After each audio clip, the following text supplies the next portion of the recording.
দুই আইসিস জঙ্গিকে হাতে নাতে গ্রেফতার করে ভারতের বিপক্ষে ভয়ঙ্কর ষড়যন্ত্র ভেস্তে দিল ভারতের গোয়েন্দারা।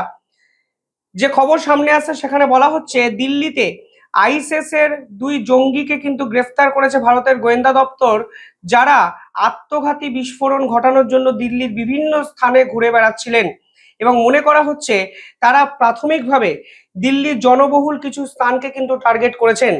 ধারাবাহিকভাবে যেভাবে ভারতকে অশান্ত করার প্লট আন্তর্জাতিক শক্তি এবং পাকিস্তান একসঙ্গে মিলে করছে, সেই প্রেক্ষাপটে দাঁড়িয়ে এই ধরনের অপারেশন নিঃসন্দেহে ভারতের সুরক্ষার জন্য কিন্তু অত্যন্ত চিন্তাজনক একটা অধ্যায়কে নিয়ে আসতে পারে বলে অনেকে মনে করছেন। দিল্লি পুলিশের পক্ষ থেকে জানানো হয়েছে গ্রেফতার হওয়া একজনের নাম আদনান, যিনি সুসাইড বোম্বার হিসাবে ভারতবর্ষে এসেছেন এবং দিল্লিতে সুসাইড বোমের অ্যাটেন্ড করেছেন। তাদের কাছ থেকে একাধিক ইলেকট্রনিক গ্যাজেট পাওয়া গেছে।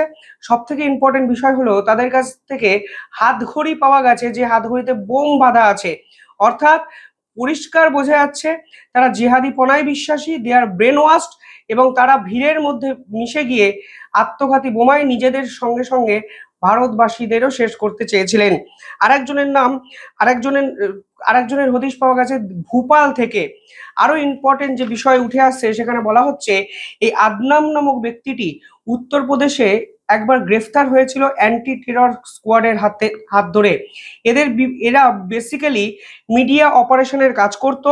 এদের একাধিক মাল্টিপল ইনস্টাগ্রাম অ্যাকাউন্ট ছিল, যারা দিনের পর দিন ভারতকে অশান্ত করার জন্য কন্টেন্ট সামাজিক মাধ্যমে কিন্তু ছড়িয়ে দিত।